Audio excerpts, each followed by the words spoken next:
vezes, Deus se utiliza do sofrimento e da perseguição para nos tirar da zona do conforto. Muitas vezes ficamos só no nosso mundinho, aqui está bom, aqui está gostoso, aqui está maravilhoso, nada me falta, o Senhor é meu pastor. A gente usa o Salmo 23 ainda, né?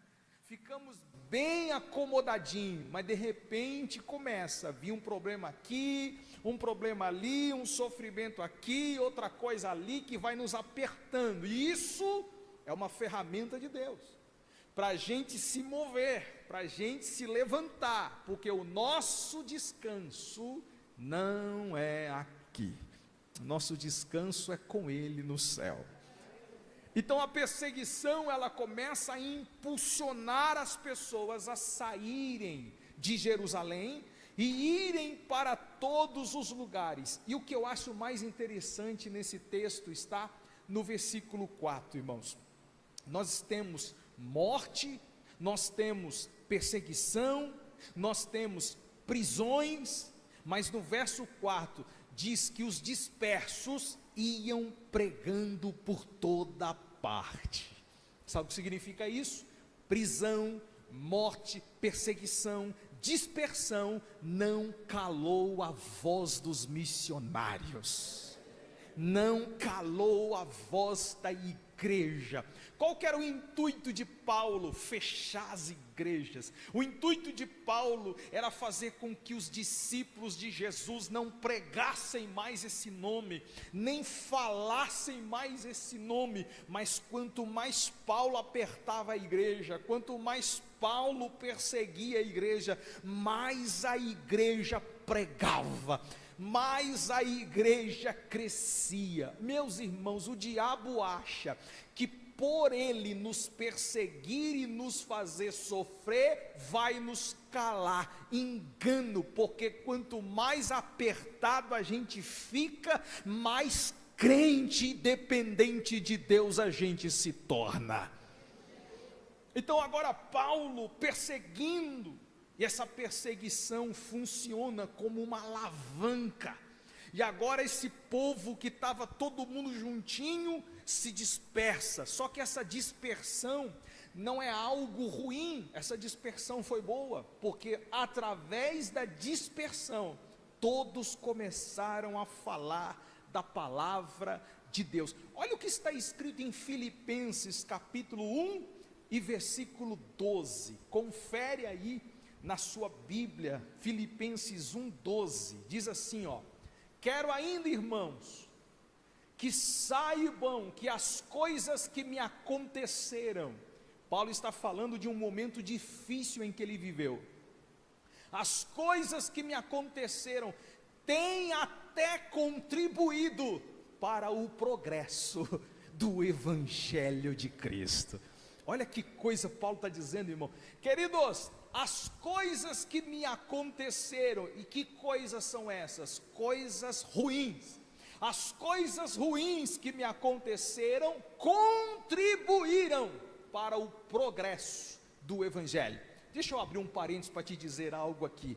Aquilo que você chama de prova, aquilo que você chama de luta, aquilo que você chama de ruim, está servindo de progresso na sua vida e na vida de muitas pessoas.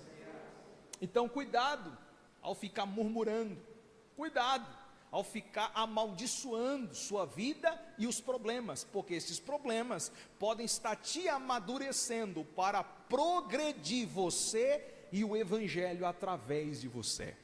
Então, meus queridos, Deus é especialista em transformar maldição em bênção. Deus é especialista em transformar coisa ruim em coisa boa, e eu creio que esse Deus pode fazer o mesmo por nós. Perseguição leva a igreja a um outro nível, sai das redondezas de Jerusalém e agora passa para Samaria, que é o segundo estágio da evangelização, e é aqui que nós queremos ficar. Aparece agora nesse cenário de Samaria um outro diácono. Esse diácono agora não é mais o diácono Estevão que foi morto, esse agora é o diácono Filipe.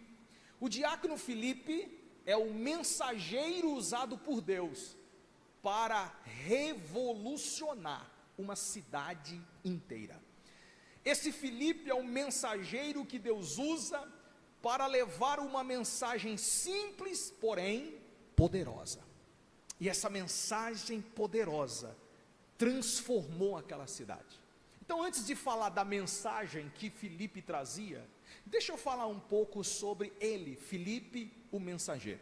Não confundam este Filipe com o apóstolo Filipe. O apóstolo Filipe foi aquele que foi chamar Natanael e disse: Natanael, achamos o Messias. E ele disse: pode vir alguma coisa boa de Jerusalém? E ele disse: vem ver. Não é este Filipe. Nós estamos falando de um outro Filipe, um Filipe que foi separado como diácono. Se você conferir na sua Bíblia em Atos capítulo 6 e no versículo 5, você vai ver o nome dos diáconos. Observe: o parecer agradou a toda a comunidade.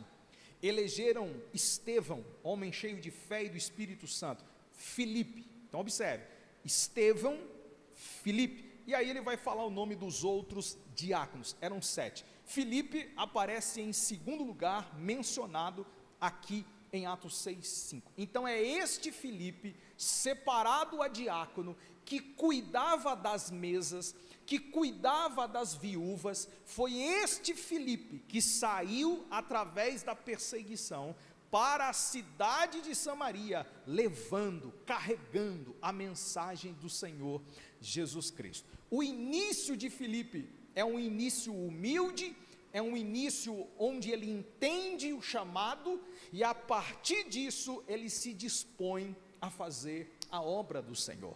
Todo bom mensageiro sempre tem um começo humilde, irmãos.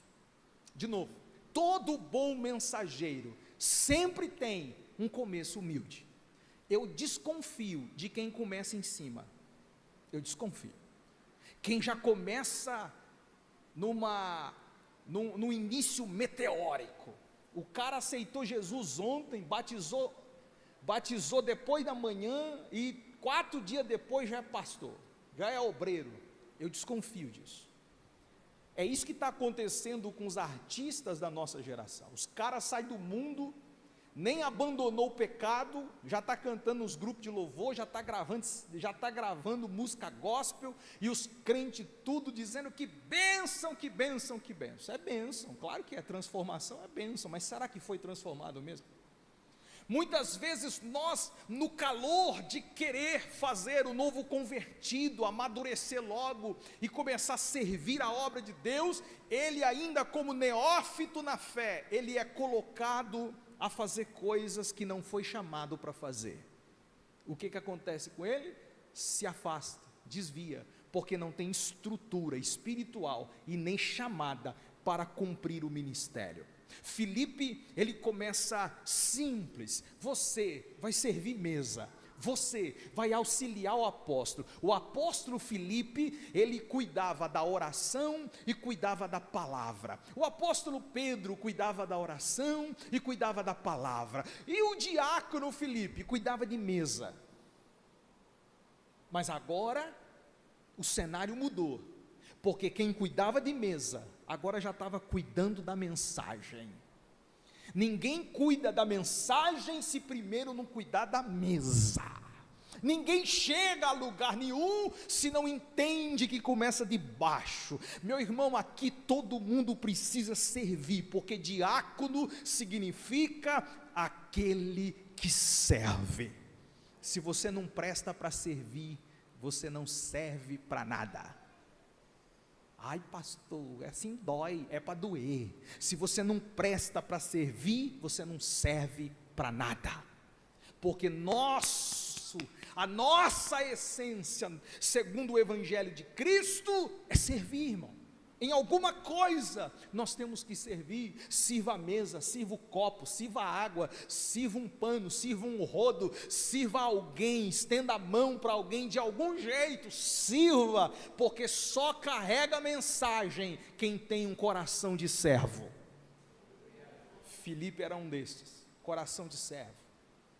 Dispersão chegou, Filipe então sai de onde estava, carregando uma mensagem. E essa mensagem que nós vamos falar sobre ela, Filipe, pregou essa mensagem em Samaria, revolucionou aquela cidade, a cidade se rendeu a Jesus, pregando uma mensagem, agora a cidade estava rendida ao Senhor, um grande avivamento aconteceu na cidade. Este mesmo Filipe, aparece diante dele um anjo, sim, um anjo, e este anjo diz o seguinte para ele: Filipe, chegou a hora. Qual a hora, Senhor? A hora de colocar o meu nome no hall da fama? A hora de criar uma estátua para mim, porque eu fiz coisas que ninguém nunca fez? A hora de ser honrado na cidade? A hora de ser reconhecido nessa cidade? Não, a hora de sair da cidade. A cidade que você evangelizou, a cidade que você pregou, a cidade que você trouxe a mensagem da salvação e que criou um alvoroço na cidade, agora chegou a hora de você sair dela. E para onde eu vou? Já sei, para as maiores capitais. Já sei, eu vou pregar para outras multidões. Não, você vai sair, você vai pregar para um homem no deserto. Ai, irmão. Se a gente falar isso para os nossos apóstolos de hoje, se nós falarmos isso para os nossos profetas de hoje, se falarmos isso para os pregadores itinerantes de hoje, você vai pregar e seu cartaz está lá, seu nome no cartaz. Quantos membros tem na igreja? Tem uns 3. Será que vem, pastor? Será que vem? Até porque tem gente que cobra de acordo com a quantidade de membros. Ainda bem que aqui não vai pregar. Aqui não, porque eu não faço questão nenhuma. Só trago gente comprometida com o evangelho e não comprometida com dinheiro. Filipe olhou para o anjo e disse: eu vou para onde? Você vai para o deserto, e lá no deserto você vai ensinar, não é nem pregar, você vai ensinar um único homem. A carruagem vai passar, entra na carruagem, atenta ao que ele está lendo e ensina tudo para ele. E o texto diz que aquele etíope da Etiópia, o eunuco da Etiópia, passa a carruagem, ele acena, a carruagem para, ele entra na carruagem, sai andando, ele começa a ler o livro do profeta Isaías, ele diz: você está entendendo? Não sei, ninguém me explica, eu vou te explicar. Ele começa a explicar o livro de Isaías para aquele etíope. Então ele ouve a mensagem de Cristo, a mesma mensagem que ele pregou em Samaria, é a mesma mensagem que ele pregou para o etíope, porque mensageiro não escolhe público, mensageiro carrega a mensagem. Se tem 100, ele fala de Jesus. Se tem 5, ele fala de Jesus. Se tem 1, ele fala de Jesus. Se tem 1 milhão, ele fala de Jesus. Não adianta ficar mudando a mensagem porque a igreja é pequena, não adianta ficar mudando a mensagem porque a igreja é grande. Igreja grande eu prego a mensagem que impressiona, a igreja pequena eu prego a mensagem de água com açúcar. Isso não é mensageiro e nem pregador, porque pregador prega o evangelho de Cristo aonde ele estiver, com pouco ou com muito, é a mensagem que ele carrega. E quem tem ouvidos ouça o que o Espírito diz à igreja.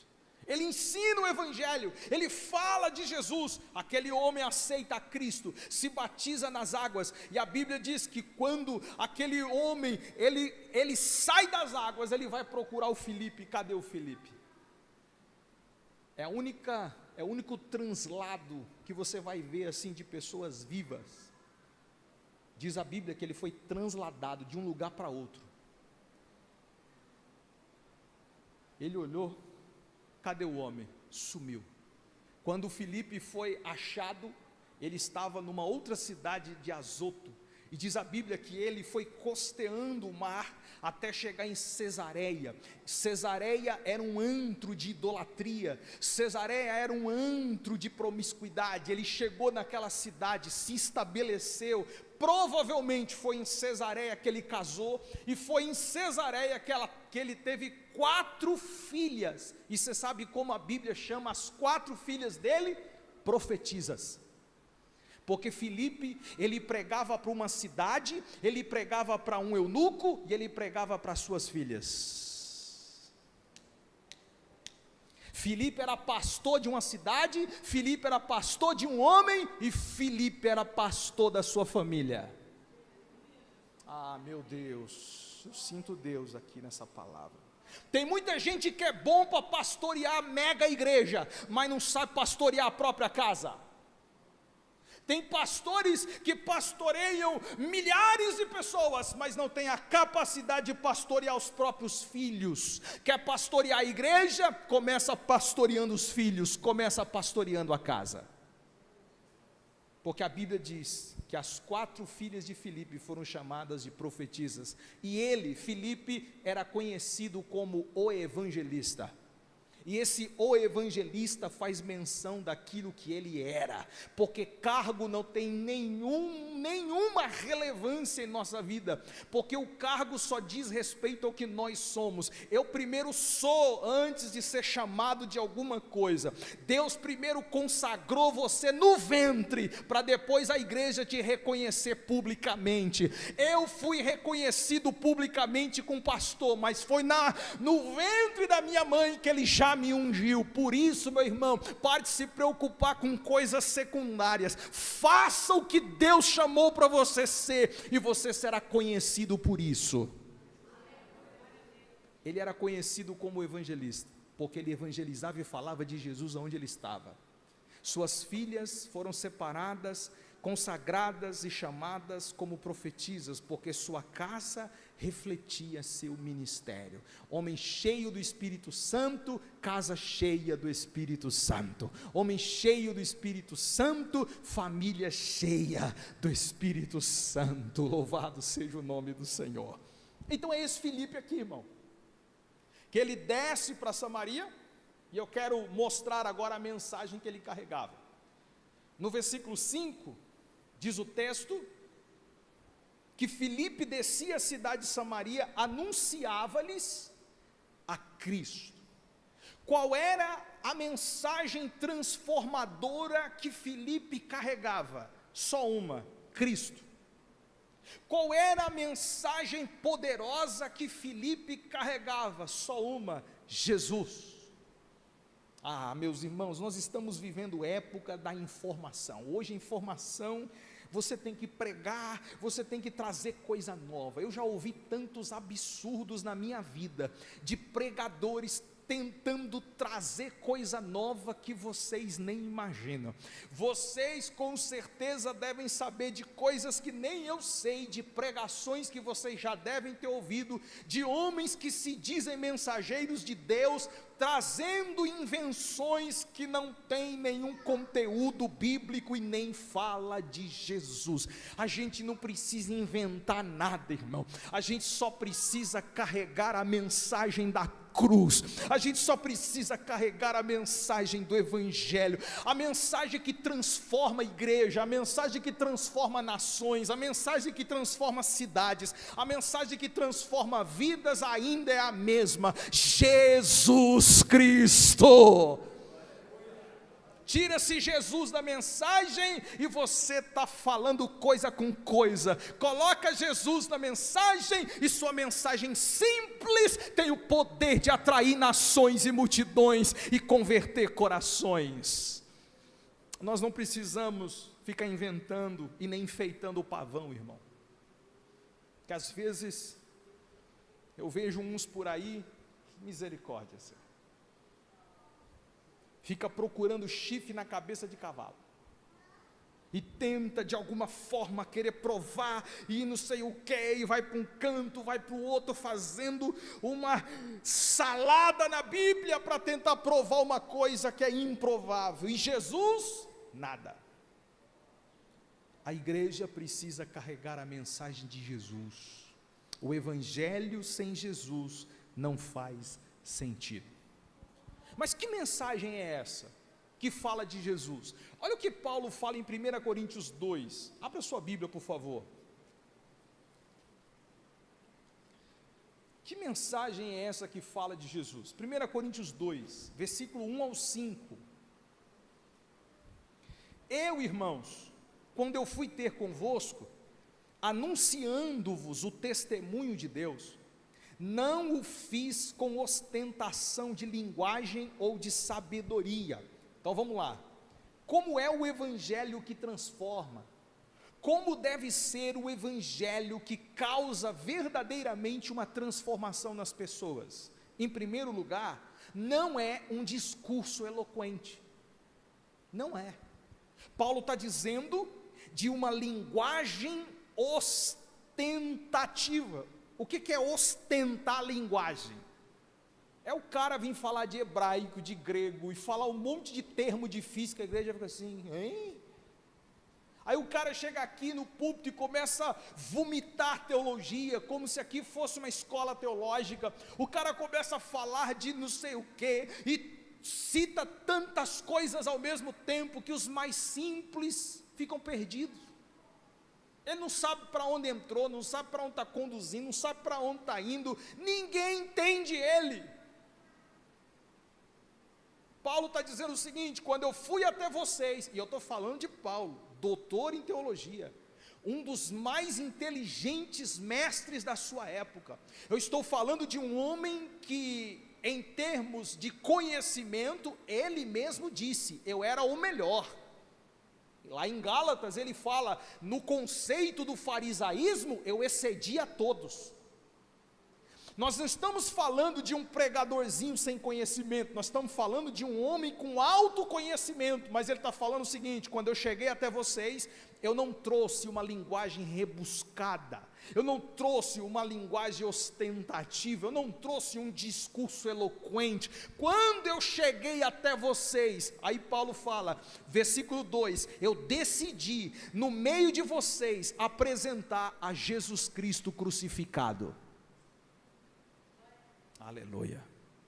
Primeiro, uma mensagem que transforma, não é uma mensagem com um discurso eloquente, não é uma mensagem de persuasão ou sabedoria humana, porque ele continua falando sobre isso no verso 4, minha palavra e minha pregação não consistiam em linguagem persuasiva de sabedoria, olha só, persuasiva de sabedoria. Deixa eu te falar uma coisa aqui, não se escandaliza não, hoje tem pregadores, hoje tem pastores, hoje tem conferencistas, hoje tem uma espécie de itinerância, que domina várias técnicas de linguagem, meu irmão.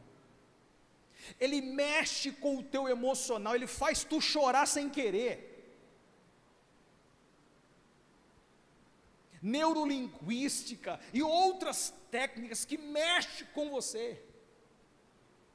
É tudo proposital, o cenário é proposital, aquela meia luz, aquele negocinho, aquela fala mansa, ele vai e vai te comovendo e trazendo uma historinha e vai mexendo com o seu emocional. Aí você acha que está enchendo do Espírito Santo, quando na verdade é só as suas emoções sendo manipuladas. E depois ele pede o dinheiro e vai embora. Aí você fala, ai que mensagem, eu senti Jesus naquela mensagem, é mesmo? O que foi pregado? Não sei, mas era tão gostoso. É uma mensagem tão fofa. Tem uns pregadores que parecem um ursinho puff, dá vontade até de apertar a bochecha dele, de tão gostosinho que eu ouvi a mensagem dele. Ai, é água com açúcar, não confronta pecado nenhum, não tem Jesus na mensagem, tem um monte de técnicas de coach, que te leva ao seu emocional, você é isso, você é aquilo, você vai chegar, você vai triunfar, você vai andar, você vai, e Jesus olhando, cadê eu nessa história toda? Eu preciso falar isso. Eu não estou aqui criticando A e nem criticando B, eu estou falando em tese aqui. Existe infelizmente uma pregação nos nossos dias de pura persuasão humana. Não é convencimento do Espírito Santo, é persuasão humana. Aí você vê pessoas se rendendo a Jesus, e a gente fica tão feliz, de 50, de 100, e coloca nas redes sociais, 300 pessoas para Jesus, das 300, 10, estou falando 10 jogando muito, é que permanecem. Se tiverem um cuidado especial com as 10 ainda. Porque é persuasão humana, e Paulo está dizendo, a mensagem que transforma uma cidade, a mensagem que transforma povos e nações, não é uma mensagem de persuasão humana, não é um discurso eloquente, mas aí Paulo, ele fala no mesmo texto, eu vim até vocês pregando Jesus, em demonstração do Espírito Santo e de poder. E tem um motivo porque que a gente tem que falar de Jesus, tem um motivo porque a gente tem que deixar o Espírito Santo convencer. Versículo 5 é o motivo: para que a vossa fé não se apoie à sabedoria humana. De novo, para que a vossa fé não se apoiasse em sabedoria humana, e sim no poder de Deus. Hoje nós temos pastores que persuadem pessoas para terem fé nele e no que ele fala, para manipular você ao gosto dele. Abuso espiritual. Aí nós temos um monte de pessoas que são servos, mas do pastor e não de Cristo. Aí Paulo, ele vai fundo na sua argumentação. Eu preguei Jesus para vocês e falei sobre a inspiração do Espírito Santo para que a fé de vocês se apoiem em Jesus e no poder do Espírito Santo. O que vocês ouvem é demonstração do Espírito, o que vocês aprendem é sobre Jesus. Se vocês tiverem fé, a fé não será em mim, a fé será na palavra de Jesus. Então uma igreja forte é uma igreja que apresenta Jesus, uma igreja firme é a igreja que demonstra a mensagem da cruz, e a fé desse povo não está em copinho com água, a fé desse povo não está em rosinha ungida, a fé desse povo não está em superstição humana, a fé desse povo não está na unção do apóstolo, não está no dom da profecia, do missionário ou da missionária, a fé desse povo está em Jesus, em Jesus.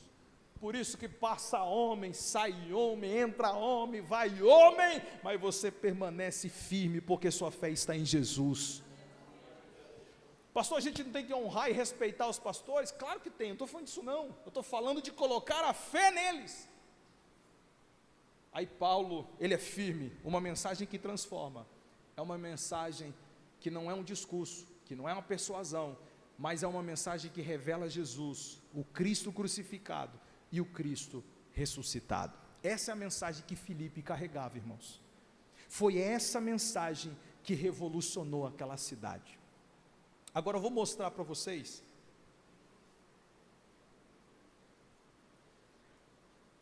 os sinais que acompanham essa mensagem. Olha só, no capítulo 8, no versículo 6, nós lemos que Filipe pregou a mensagem de Cristo, o Evangelho. No versículo 6, as multidões atendiam unânimes às coisas que Filipe dizia, ouvindo-as e vendo os sinais que ele operava. Os espíritos imundos e muitos possessos saíam gritando em alta voz, e muitos paralíticos e coxos foram curados, e houve uma grande alegria naquela cidade. Então vamos lá, a mensagem que transforma é a mensagem que fala de Cristo, a mensagem que transforma é a mensagem que traz consigo demonstração de poder. E que demonstração de poder é essa? A Bíblia chama de sinais. Quais sinais se manifestaram depois da pregação? Então vamos lá, primeiro é a pregação, depois é o sinal, e não o contrário.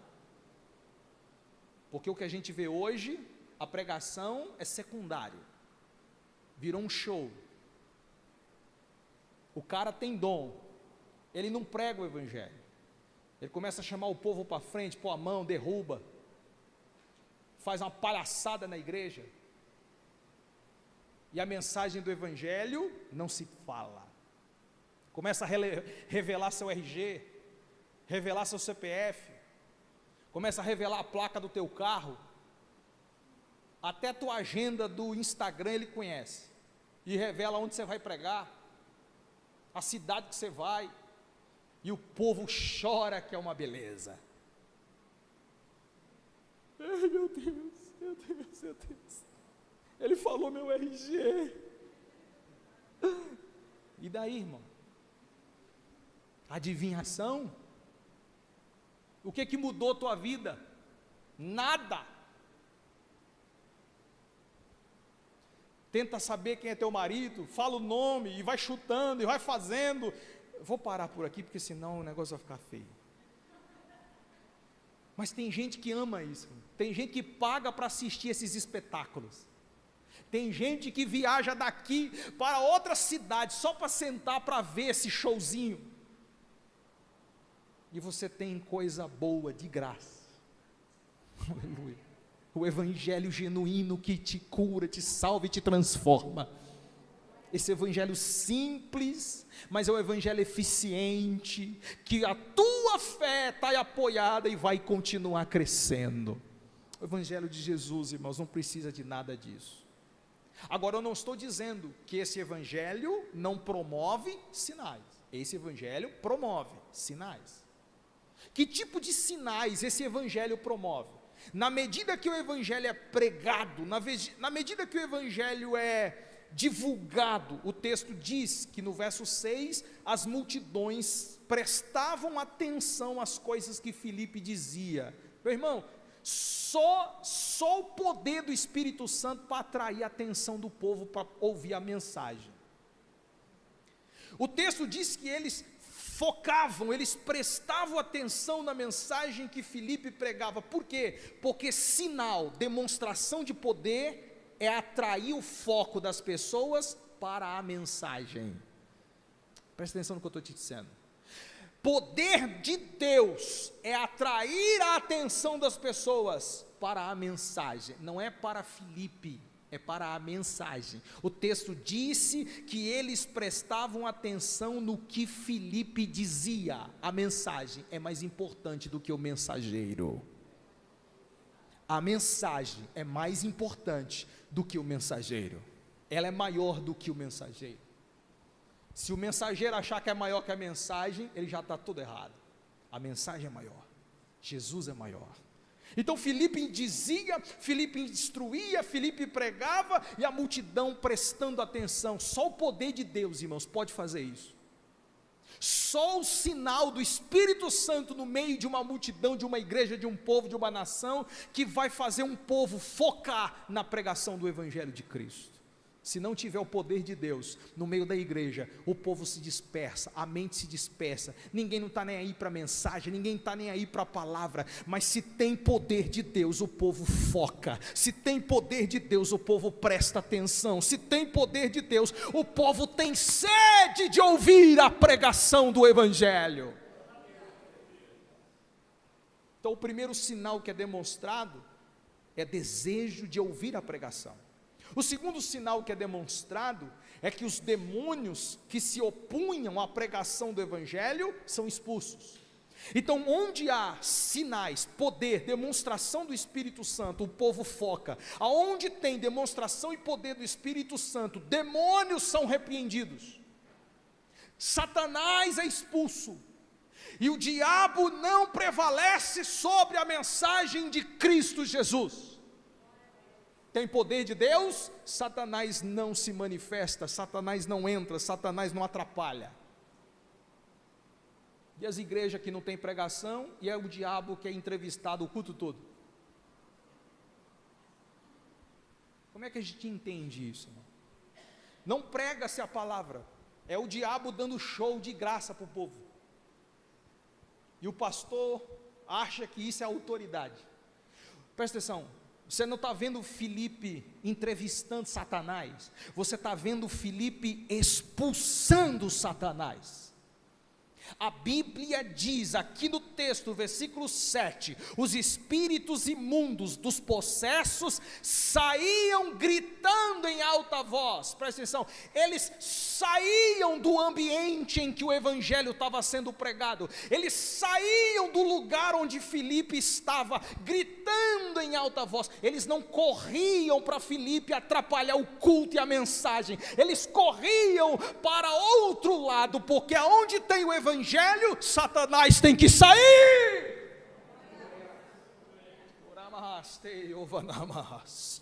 Onde tem o poder do evangelho, os demônios não ficam. Onde tem o poder do evangelho, os demônios batem recuada, porque Cristo triunfou sobre Satanás na cruz.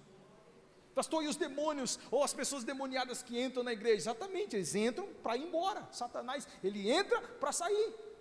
Filipe estava aqui, os endemoniados estavam aqui, mas quando Filipe começava a orar e expulsar aqueles demônios, diz o texto que eles saíam gritando. Por quê? Porque eles não ficam na luz, eles não ficam na graça, eles não ficam na presença de Deus, eles saem correndo em desespero. É assim que a gente tem que agir. Com o diabo não tem conversa, com o diabo tem oração. Terceiro, quais os sinais que acompanham a pregação? Curas e milagres. Muitos paralíticos e coxos foram curados. Então, aonde tem o evangelho de Cristo, tem sinais. Quais sinais? O povo presta atenção, os demônios são irrepreendidos e há cura no ambiente da igreja, há cura no ambiente da congregação. Ah, pastor, mas eu nunca mais vi cura. Então você está precisando perguntar mais para os irmãos que ficam do seu lado, viu, irmão? Está precisando conversar mais com os irmãos da igreja. Quantos testemunhos de cura Deus tem feito no nosso meio, quantas coisas Deus tem feito na nossa geração. Deus ainda cura, viu, irmãos? Deus ainda cura, Deus ainda faz sinais. Os dons de cura não cessaram, como tenta dizer alguns por aí. Os dons de cura ainda são para os nossos dias. Imporão as mãos sobre os enfermos e os curarão, disse Jesus. É nosso dever como servos de Deus orar pelos enfermos, e eu creio no poder da cura ainda para os nossos dias. Cura, Deus ainda cura, Deus ainda faz milagres. Em último lugar, que outro sinal se manifestou em Samaria? Batismo e muita alegria na cidade. O texto diz que quando Pedro e João vieram para Samaria, eles começaram a batizar as pessoas. Exatamente, batizar as pessoas. Então vamos lá, as pessoas ouviam a mensagem, as pessoas eram libertas dos demônios, as pessoas eram curadas das suas enfermidades, e aí as pessoas eram batizadas nas águas. Depois que estas pessoas eram batizadas nas águas, houve uma grande alegria na cidade. Essa expressão de alegria na cidade é apenas a coroação daquilo que o evangelho pode proporcionar numa família, num povo e numa igreja. O evangelho que liberta, o evangelho que cura, o evangelho que faz milagres, é o evangelho que promove alegria. Como era a tua casa antes de conhecer Jesus? Agora, como é a tua casa hoje? É ou não é um ambiente leve e um ambiente de alegria? Não quer dizer que a gente não chore, não quer dizer que a gente não sofra, mas quer dizer que chorando e sofrendo, ainda a alegria duras para sempre. Oh glória! A alegria faz parte da vida dos que ouvem e vivem o evangelho de Cristo. A cidade foi transformada? Foi. E por que foi transformada? Porque pregou o evangelho para ela.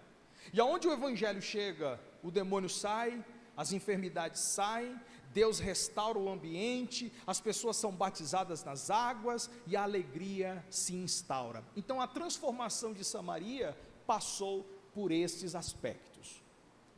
Agora deixa eu falar uma coisa importante aqui: uma falsa transformação. Então vamos lá, eu estou fazendo a exposição versículo a versículo. Eu falei sobre a perseguição que leva o mensageiro a pregar. Falei sobre o mensageiro, Filipe, e agora eu falei sobre a mensagem que ele carregava, Cristo. Essa mensagem transforma o ambiente, transforma a cidade, Samaria. Agora aparece nesse ambiente de transformação alguém que supostamente foi transformado, mas a transformação dele não foi genuína. Então nós estamos falando que no meio de pessoas transformadas pode ter alguém ou alguns que não são verdadeiramente transformados. E a gente precisa abrir os olhos para essa realidade. Nem todo mundo que está dentro de uma igreja é um crente de verdade. Nem todo mundo que faz parte de uma comunidade cristã é transformado de verdade. Há pessoas que supostamente creram, e eu vou falar sobre esse crer, entre aspas, mas não foram transformados. Evangelho não é só você ouvir, evangelho é você ser transformado.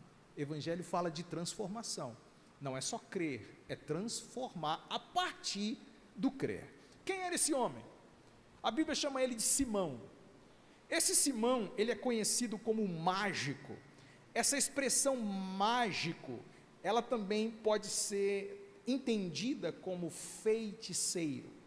Ele, Simão, segundo alguns estudiosos e alguns documentos extras bíblicos, esse Simão, ele era um grande personagem naquele lugar. Simão, ele era uma espécie de ídolo naquela cidade. Simão, ele fazia coisas espiritualmente inexplicáveis. As pessoas ficavam assim, extasiadas, boquiaberta com a capacidade de ilusão e de magia que Simão fazia. O texto deixa muito claro, no versículo 9, que este Simão praticava magia e iludia o povo. Aquele povo samaritano era um povo iludido, porque Simão, diz o texto, trazia para si um título que ele não tinha, e ele fazia coisas que ali aquele povo não entendia, mas o idolatrava como uma espécie de Deus. Ele era quase um Deus naquela cidade. O que ele fazia, ninguém fazia. Então o texto diz que esse Simão, além de feiticeiro, era um manipulador barato. E através de suas manipulações ilusórias, ele causava uma grande expectativa no povo, um mentiroso contumaz, onde as pessoas olhavam para ele e o idolatravam. Tinham milhões de seguidores nas redes sociais, milhões. Seu canal no YouTube bombava, cada vídeo que ele fazia, milhões de visualização. Os samaritanos ficavam, uau, que homem. As escrituras dizem que ele era conhecido como o grande poder. Tudo que ele fazia era muito poderoso, tudo que ele fazia era muito extravagante. As pessoas faziam caravanas em tudo quanto que era cidade, só para ele pôr a mão na cabeça dele. Se ele usasse alguma peça de roupa, certamente as pessoas brigariam para ter essa peça de roupa para si, porque era uma figura emblemática, era uma figura que todo mundo adorava. Mas nesse interim, chega alguém que servia a mesa, chega alguém simples, humilde, que ninguém conhecia, tinha nem 10 pessoas inscritas no canal. Ali ele começa a falar de um grande poder de verdade, não Simão, mas Jesus. Todo mundo que olhava para Simão e via ele como o grande poder, quando começou a ouvir Filipe falar de Jesus, eles chegaram à seguinte conclusão: o grande poder não é Simão, o grande poder é Jesus. Porque aonde Jesus chega, as estrelinhas dos homens caem. Aonde Jesus chega, a cerviz dos homens devem se dobrar. Aonde Jesus chega, os homens têm que sair de cena, porque quem reina e governa e opera é Ele. Então o povo, ao ouvir Filipe falar das grandezas de Deus, a conferência do Simão começou a diminuir. Ele cobrava caro por cada conferência. Cada palestra que ele dava, meu irmão, era 3 mil, 4 mil reais. E todo mundo pagava. Os bestas iam tudo. Daqui a pouco as conferências dele começou a diminuir. Ele falou: o que está acontecendo?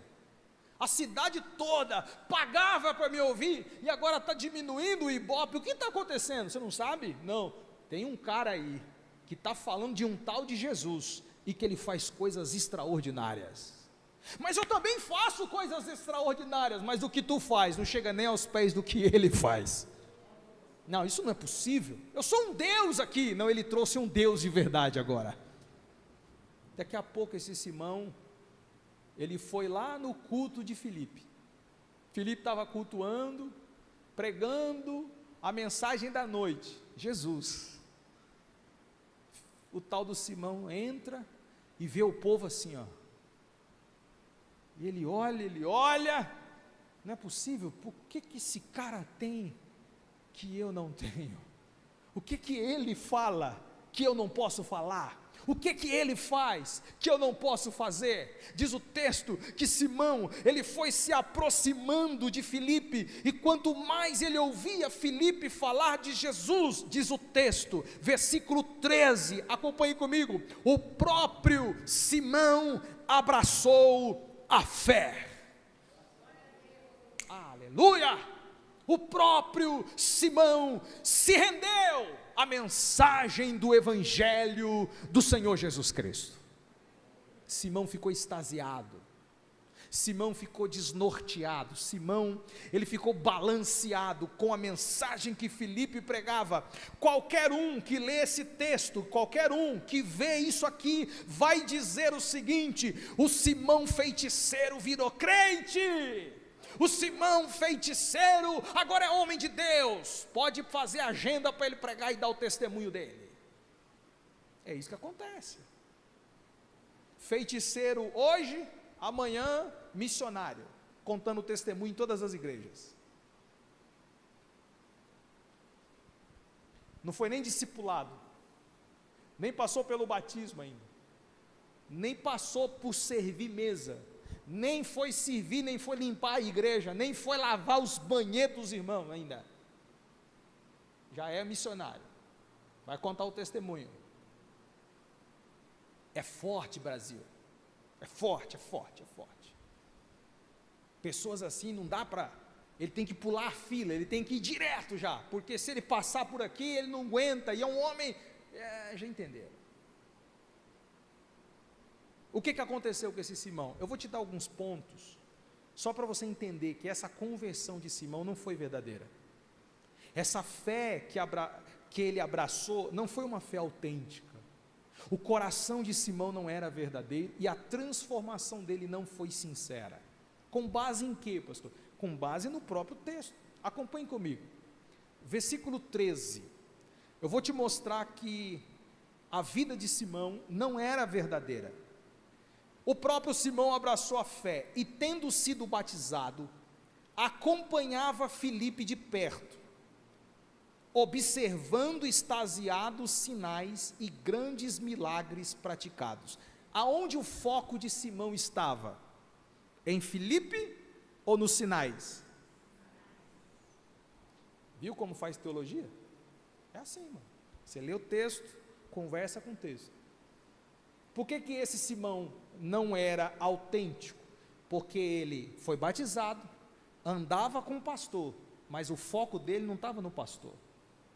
O foco dele não estava na mensagem do pastor, o foco dele estava no que o pastor fazia. Você sabe qual é o grande perigo do pastor, do curandeiro, o que vocês quiserem chamar, do profeta, ficar exibindo sinais e sinais e sinais na igreja? O problema é de atrair pessoas como Simão. Vem para a igreja não por causa de Cristo, vem para a igreja por causa do sinal. Olha só, Simão falou: você vai para onde hoje, pastor? Eu vou pregar. Posso ir com o senhor? Pode. Felipe abria as escrituras. Hoje eu vou falar sobre Isaías capítulo 53. Ele não estava nem aí. Ó, Deus está me mostrando você, mulher. Tem um demônio, vem aqui, eu vou orar por você. Aí ele, uau, o culto hoje foi poderoso. Por que foi poderoso? O pastor Felipe expulsou o demônio de uma mulher. O culto hoje foi mega power, porque o povo caiu tudo no chão. Mas ele não pregou o evangelho. Eu nem lembrei o que ele pregou. O Simão, ele ficava extasiado, fora de si. Meu Deus, que culto, uau, que culto. Por quê? Porque tinha sinais, tinha prodígios, tinha milagres. O interesse de Simão não estava na mensagem que Filipe carregava, o interesse de Simão estava nos sinais que ele operava. Deixa eu abrir um parênteses para te falar uma coisa aqui, com muito carinho, e talvez alguém que esteja me ouvindo pela live. Se o teu interesse não for Jesus e for milagre, você está no lugar errado. Se o teu interesse não for na mensagem que eu prego, você está no lugar errado. Porque aqui valoriza-se uma única coisa: a mensagem que carrega o pregador, a mensagem que revela Jesus. Irmão, se eu for num ambiente que o pregador começar a ficar fazendo essas palhaçadas e não pregar o evangelho, eu vou me levantar e ir embora. Não dá, é muita palhaçada. O Simão ficava extasiado com tudo aquilo, porque o interesse dele estava errado, o foco dele estava desajustado. Mais um sinal, ou mais um indício que Simão não era verdadeiramente convertido. Segundo, o interesse dele estava no poder, e não no Espírito, que é a fonte do poder. De novo, o interesse de Simão não estava na fonte, isto é, o Espírito Santo. O interesse de Simão estava no poder que o Espírito operava. Olha só o versículo 19, acompanha aí. Propondo, conceda-me também a mim este poder. Quem está falando aqui é o tal do Simão. Para que aquele sobre quem eu impuser as mãos receba o Espírito Santo. Então presta atenção, sabe o que ele está pedindo para Pedro? Ele está falando o seguinte: Pedro, eu pago para você, eu te dou dinheiro, para você me vender esse dom aí, para você me vender esse poder aí, eu quero esse poder custa quanto?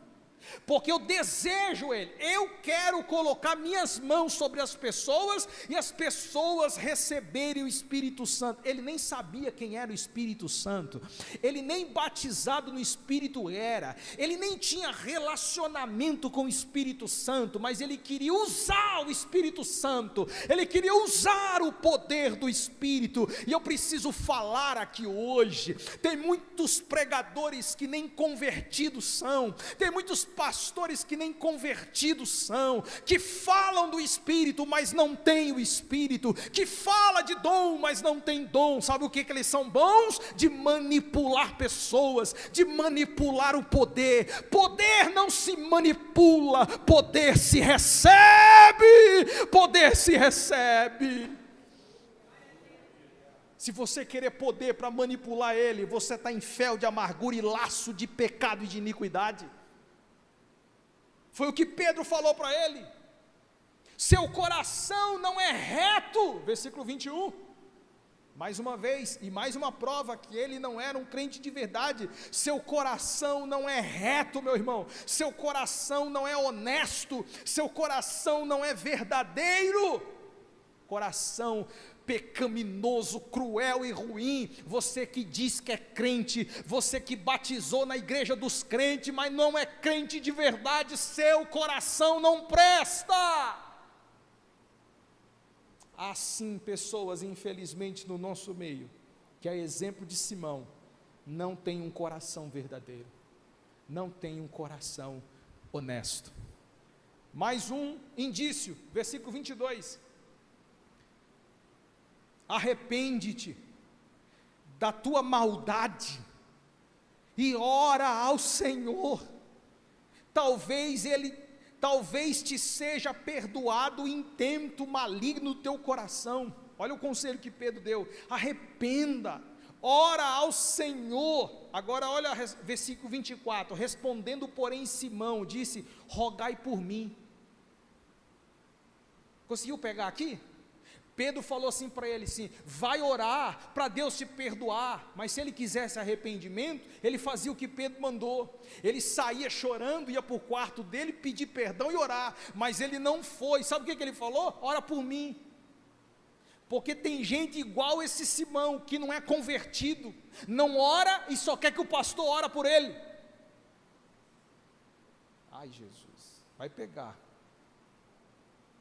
Crente convertido não depende de oração de ungido de ninguém. Ai meu Deus, crente convertido não precisa de oração de apóstolo e nem de ungido nenhum. Crente convertido sabe o caminho da oração, entra no quarto, fecha a porta e vai falar com Deus. Agora, o indício de crente que ainda não se converteu, ele é dependente da oração de ungidos. Missionário, pastor, eu vou lá, ele põe a mão na minha cabeça. Aquele pastor é cheio da unção para pôr a mão na minha cabeça. Nada contra, irmãos, oração por imposição de mãos, é bíblico, a gente tem que orar com imposição de mãos, só que o nosso foco não é oração de ungido nenhum, o nosso foco é Cristo Jesus. Se alguém puder orar por nós em momentos difíceis, é muito bem-vindo, mas a gente não precisa correr atrás disso não, irmão. Eu conheço uns crentes por aí, irmão, que viaja quilômetros para alguém pôr a mão na cabeça dele. Como é que pode isso, gente? Pedro estava dando a chave para ele. Eu estou te dando a chave do sucesso. Qual que é? Ora, vai para o quarto orar, mas eu não quero isso, eu quero que você ore por mim. Por que ele pediu isso? Porque o coração dele não era reto, o coração daquele homem não se arrependia. Pedro falou no versículo 23, que ele estava amarrado num laço de iniquidade, ele estava preso. Aí a gente acha que o cara está na igreja, andando junto com o pastor, ouvindo os nossos cultos e cantando as nossas músicas, e a gente acha que ele está liberto, mas ele não está, ele está preso no laço do pecado ainda. Ele está amarrado na iniquidade, ele está amarrado no pecado, e a gente acha que ele foi liberto, mas não foi, porque não foi completamente transformado. Oremos para Deus cortar os laços da iniquidade de muitas pessoas, oremos para Deus romper esses laços e trazer libertação e transformação para os nossos crentes de hoje. Tem gente, irmão, que se a gente for falar dos laços que eles estão presos, e estão nas nossas igrejas, laço de pornografia, laço de vício, laço de violência, laço de mentira, mentiroso, contumaz, sem vergonha, e está na igreja cantando e ouvindo, mas não foi liberto, não é transformado. E Pedro está dizendo: vai orar, vai falar com Deus, Ele vai perdoar você, fala com Deus. Mas ele não quer falar, ele prefere que os outros falem por ele. Em último lugar, esse Simão, ele não temia a Deus, ele temia o juízo, e ele temia as consequências, mas ele não temia ao Senhor, porque o temor do Senhor é o princípio da sabedoria. Temer a Deus nos leva a viver uma vida de retidão e de justiça. Mas quando eu não tenho temor de Deus no meu coração, eu fico preso nos laços do meu pecado, e eu fico com medo das consequências e do inferno. Quando eu vejo um crente com medo de inferno, com medo de consequência, não é um bom sinal, porque ele certamente não teme ao Senhor. Então é um cara que vive aprontando e preso no laço, e a qualquer momento ele tem medo de morrer e ir para o inferno. Esse Simão, ele tinha medo das consequências que Pedro falou que viriam, mas ele não orou e nem buscou arrependimento em nenhum momento. Então eu finalizo fazendo um resumo com 4 características daqueles que são falsos em termos de transformação. Primeiro, crer intelectualmente, mas sem arrependimento verdadeiro. Uma falsa transformação passa por uma fé intelectual apenas.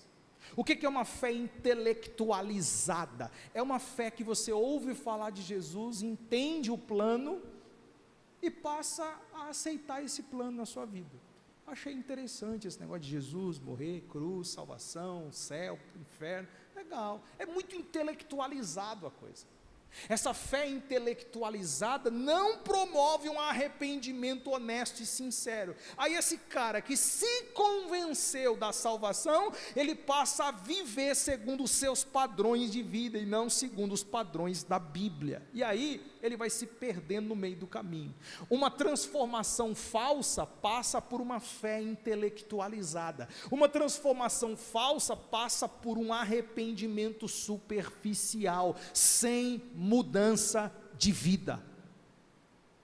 Aí você vê um crente que está na igreja há não sei quantos anos, mas você olha o passado dele, é igual ao presente é igual ao passado, não mudou nada, a roupa continua a mesma, o comportamento continua o mesmo, tudo é a mesma coisa. Aí você fala, mas é ou não é? Você quer que eu seja sincero? Não é, porque arrependimento produz mudanças. Uma falsa transformação, a pessoa até pode ser batizada, mas com a motivação e a intenção errada. A intenção dele estava no poder, a intenção dele estava no sinal, a intenção dele estava nos milagres, mas não estava centrada no Senhor Jesus Cristo. Uma falsa transformação, a pessoa fica sempre em busca de algo maior, de uma experiência. Eu não sei se você conhece alguns crentes assim, que está sempre atrás de uma experiência nova. Ele quer ir em vigília para ter experiência nova, ele quer ir em congresso para ter experiência nova, ele quer visitar igrejas e igrejas, ele não para, ele fica visitando um monte de igreja, porque ele quer ter experiências novas, ele vive de experiências, ele quer que alguém ponha a mão na cabeça dele, ele fica todo espiritualzinho assim, para alguém chamar ele lá na frente. Eu sei se já está pensando em alguém aí. Ele fica todo assim espiritual. Jesus, fala comigo hoje, fala Senhor comigo, me chama lá na frente, fala meu nome. Eu adoro essas coisas. É um crente que fica em busca de poder, é um crente que fica em busca de experiência nova. Deixa eu te falar uma coisa com muita sinceridade, a maior experiência da vida você já teve, foi o novo nascimento. Você já nasceu de novo, você já é uma nova criatura em Jesus, a maior experiência da tua vida já foi. Você não precisa ficar correndo atrás de experiência, só vem cultuar o Senhor. Se Deus falar contigo, dá glória, se Ele não falar, dá glória do mesmo jeito, porque Ele salvou você, e o seu nome está escrito no livro da vida. Eu não preciso de sentir para glorificar, eu não preciso sentir para adorar, eu não preciso sentir para saber que Ele está presente, porque tem gente que acha que Jesus só está presente se os pelos do sovaco e os pelos do corpo ficar arrepiado. Pastor, as irmãs, como é que faz? É os pelos do corpo. Aí o pelo do corpo arrepia, Jesus está aqui. Não, Jesus está aqui, porque não é porque o pelo arrepiou, Jesus está aqui, porque a palavra dele encarnada está aqui, a presença dele está aqui, não é porque eu chorei, a presença dele está aqui, porque eu sinto ela dentro do meu coração. Se a gente ficar dependendo de experiência para ser crente, meu irmão, a gente vai desviar logo. Se eu ficar dependente de experiência para eu ficar firme em Jesus e vir para a igreja, eu já estava desviado há muito tempo. Jesus não fica falando com a gente toda hora não, irmão. Porque tem uns aí que Jesus fala toda hora, não sei como. Até na padaria comprando pão, Jesus fala: compra aquele pão, minha serva. Esse aqui foi de ontem, esse é de hoje. Meu irmão, eu fico assim, assustado como Jesus fala com algumas pessoas. É inveja, pastor. É inveja sua, porque comigo ele fala.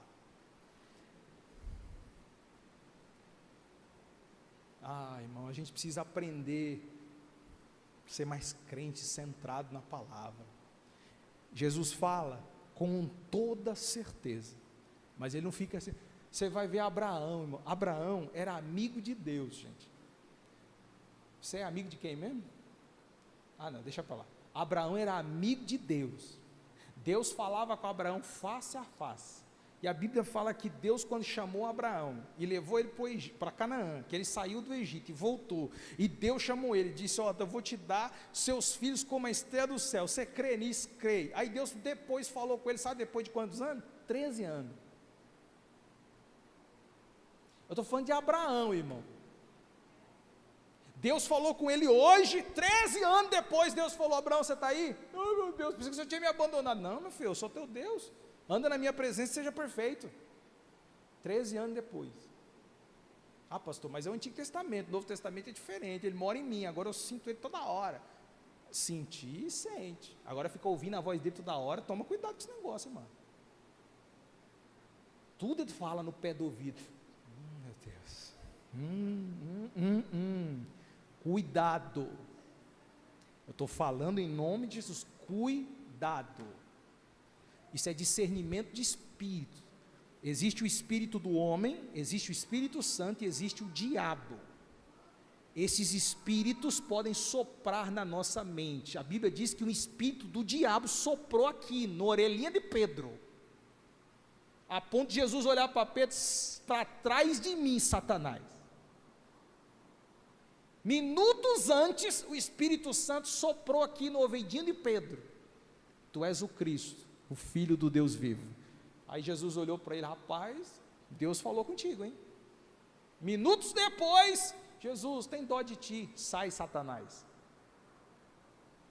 O mesmo ouvido que ouviu a voz de Deus é o mesmo ouvido que ouviu a voz do diabo. Então tome cuidado com esse negócio de ficar ouvindo voz. Repreenda, meu irmão, porque Deus não fica falando em voz, não.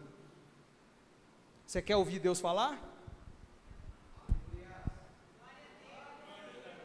Quer ouvir Deus falar? Vai ler Bíblia. Abre essa palavra, senta e gasta tempo com ela, e você vai ouvir a voz de Deus falando ao seu ouvido, ao seu coração, ao seu íntimo. Meu Deus do céu, eu entro em cada assunto aqui, gente, que depois os irmãos ficam bravos comigo, né? Cada assunto que eu entro, mas eu tenho que entrar, irmão, se eu não falar, quem vai falar, né? Viver em iniquidade, teme o castigo, mas não teme a Deus. O que é uma falsa transformação? Pessoas que vivem na iniquidade, vivem no pecado, vivem sim, sai com uma mulher aqui, sai com outra mulher aqui, sai com um homem aqui, sai com outro homem aqui, está na igreja, às vezes toma santa ceia e está tudo certo. É um pornógrafo, é um adúltero, meu irmão, faz coisas absurdas, que todo mundo às vezes já está até sabendo, e para ele não tem problema nenhum, não foi transformado. Não é um evangelho genuíno que essa pessoa serve. Deixa eu finalizar.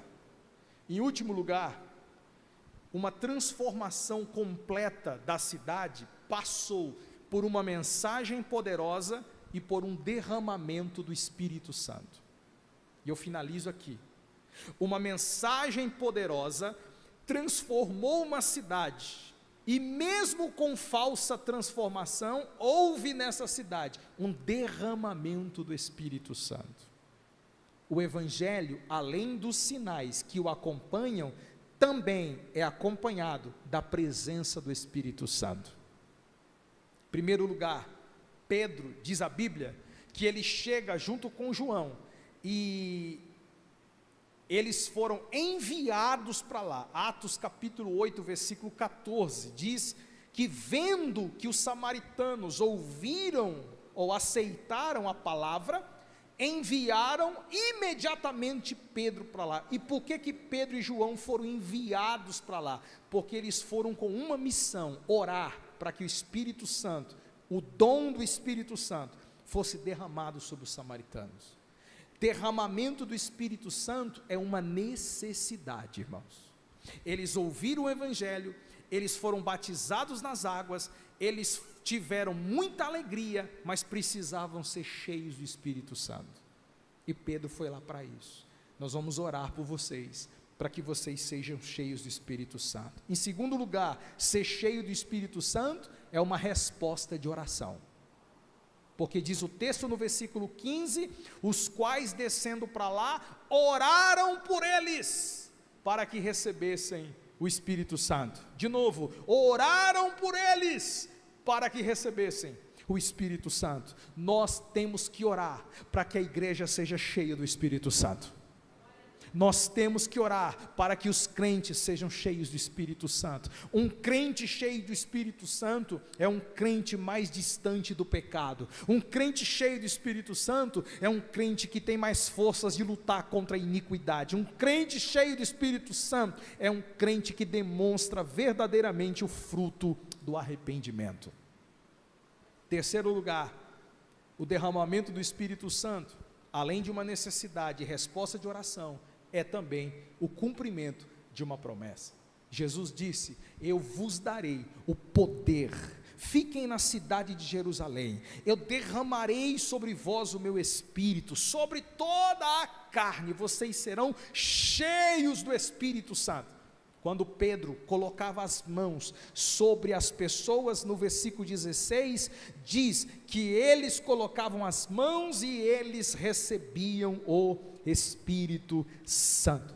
Houve um derramamento de poder e o Espírito Santo encheu aquele povo, porque Pedro orava, João orava e o Espírito Santo se manifestou como um grande poder sobre aquela cidade. Você, além de ouvir uma mensagem que te transforma, você tem que cultivar uma vida cheia do Espírito Santo de Deus. E eu concluo com 4 pontos. Primeiro, a perseguição não impediu o crescimento da igreja. Segundo, a pregação do Evangelho traz transformação genuína e alegria. Terceiro, a verdadeira conversão exige um coração sincero e arrependido. E 4, o Evangelho não pode ser comprado ou manipulado, pois é uma dádiva de Deus. É assim que eu termino. Que Deus em Cristo possa abençoar a igreja e que juntos possamos carregar essa mensagem.